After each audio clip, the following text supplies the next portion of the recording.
What's up, everybody? Hey, this is the Gamestork, bringing you news, reviews, playthroughs, all that good stuff. Super excited, E3, blibbity blabbity blue. Today we're talking a little bit more about Avengers and some details, Call of Duty news, which might be a disappointment to some of you guys, some Nintendo stuff, some Pokemon Go stuff.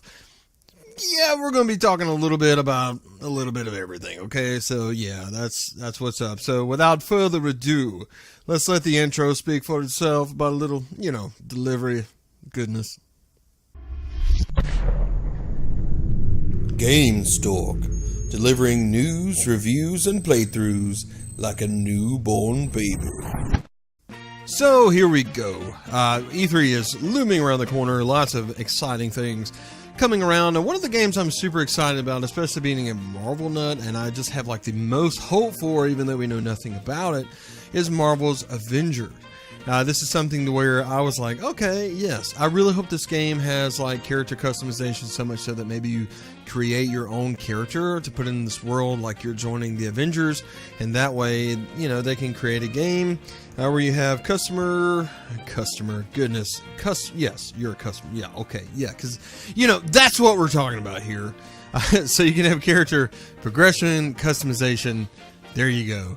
And just all this stuff. And it turns out there was a updated description for the E3 Coliseum show, and this is what it said. I'm going to read it real quick. Embrace your powers and join key members of the development team at Crystal Dynamics and the creative team at Marvel Games as they talk exclusively about the upcoming Marvel's Avengers.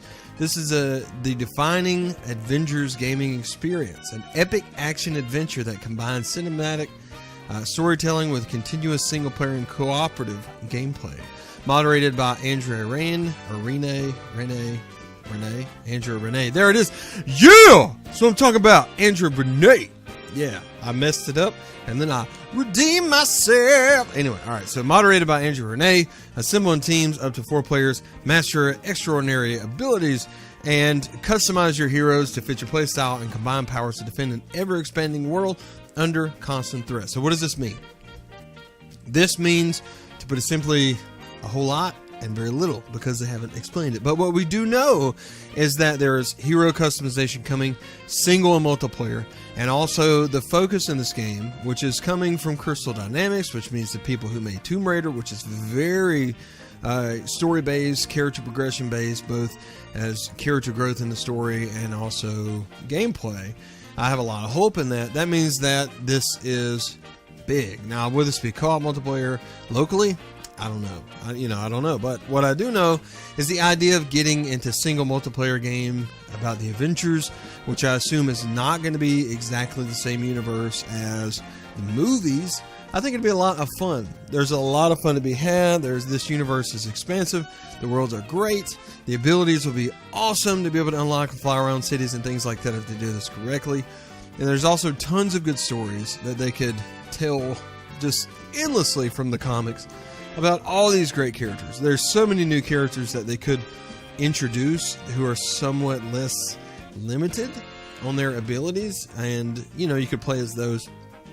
Ultimately, though, my hope is that you're a new Avenger, and that you're kind of working your way in, and you get to create your own person. Kind of like Xenoverse, something like that. Except obviously, this is, I hate to just say a better game, but this is going to be something that's way more cinematic. And Tomb Raider meets Avengers meets this huge open world awesome thing. So I'm super excited. Have lots of hope, and I'm really excited about seeing what they have to say about this and the Final Fantasy franchise during the block in which we would usually watch Sony at E3. So Call of Duty Modern Warfare, it's a reboot. I don't even know what to say about this. I mean, yes, I do play Call of Duties, but I'm not like the most hardcore of fans. And I know a lot of individuals saw the name as it came out, and they're like, this is, it's okay. Ultimately, I think this comes down to one thing. These guys were just almost crucified because they did not put the campaign in the last game that was created. And perhaps they talked about this and they said, you know what, people love this game so much Let's just go ahead and reboot this game because it does have a great campaign. And also, there's probably people who haven't experienced this yet, even though it's only been like, 10 years. It's not that long. Correct me if I'm wrong there in the comments. That's okay. I'm not really worried about it. But this reboot brings, familiar characters as things that we have experienced. It has been a while, but it has had significant upgrades, even, pushing 4K resolution and stuff like that. And don't get me wrong, it looks great, but I think personally that this is a little bit too soon for this franchise, especially this game to be getting an update or an upgrade or a reboot or whatever. God of War, I understand. At the end of the day, same thing with God of War, because I thought the same thing. The question is, will this game do something great? Even though God of War, that's a bad comparison, I'll admit, because God of War is its own game. It's a reboot of the franchise. It's not a remake, but yeah, I digress. Let's just move on. This game is a familiar game while not being a familiar game, and it's a game about a game. So there you go. Yeah. Are you enjoying listening to this? I don't know. I'm trying not to be negative. I'm like literally trying with everything in me not to be negative, because I like Call of Duty. I like what it does. It's not like my favorite franchises, but I appreciate it a whole bunch. It's been really popular and it's been around a while, even though it won't come to Switch, you jerks. I don't know. I don't know how I feel about this. I have to wait and see. Maybe some type of hands-on with it, and maybe I'll enjoy it. Who knows? All right, let's move on. Some other news. Hey, for you Pokemon Go players, I'm one of you. Yes, which I'm only level 35. That's okay. Pokemon Go is kicking off Adventure Week on June the 4th. And this is going to be a lot of fun. If you're not playing Pokemon Go, it's a really fun casual game where you get to go to real places and catch Pokemon. Yes, it's a lot of fun. It's fun to play with people, but it's also very time consuming and it kills your phone very quickly. So keep that in mind as you go in. But Niantic has announced the return of Adventure Week for Pokemon Go. Starting June the 4th, players will be able to encounter new shiny Pokemon, limited time field research, and rewards for exploring new areas with Buddy Pokemon. So this is something that's really exciting. I'm not going to dig into this, but it's really fun to see this coming. And hey, let's face it, Pokemon Go, I get to play with my wife. It's tons of fun to get out and do those things together and to spend time together doing something like that. And hey, I'm excited. Anything they announce, I'm in. Ninjala, which is a super cool morphing ninja gum action game that, I don't know, allows you in the game to like blow bubblegum and craft weapons with that, and also use ninjutsu with that. It looks super cool. Like, it looks legit, okay?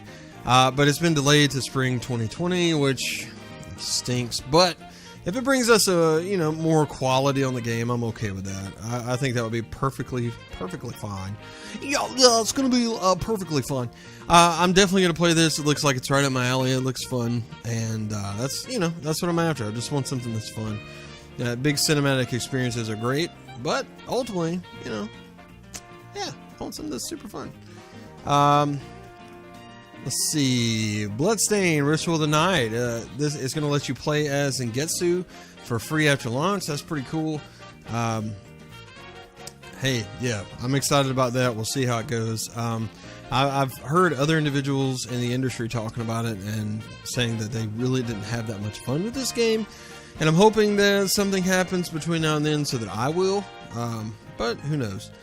Katana Zero update is live with hard mode and speedrun mode. If you're into speedrunning and you like Katana Zero, which you should because it's a super good game, this is for you. I'm not much of a speedrunner myself, and also I think I'll be terrible at the hard mode on this game because I'm not that good at it in the first place. So yeah, there you go. Harvest Moon Mad Dash announced for Switch, and I'm actually excited. This is going to be pretty cool. We're going to learn more at E3, and we'll get our first look then and kind of see what this is all about. Until then, I'm not really going to talk too much about it, but we do know that it's coming.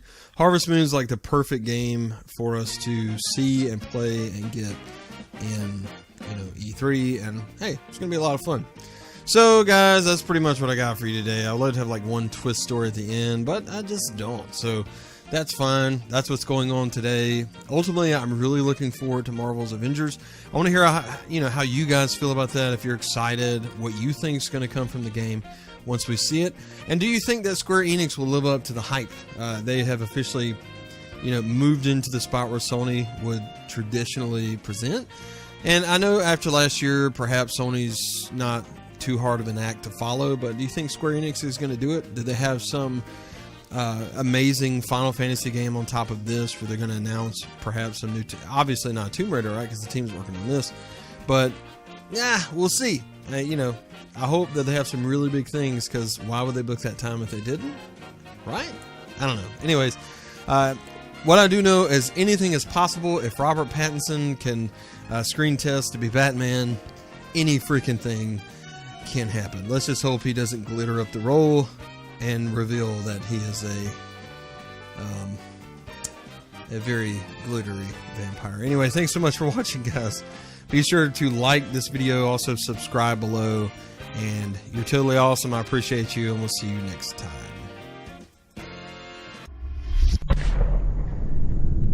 Gamestork, delivering news, reviews, and playthroughs like a newborn baby.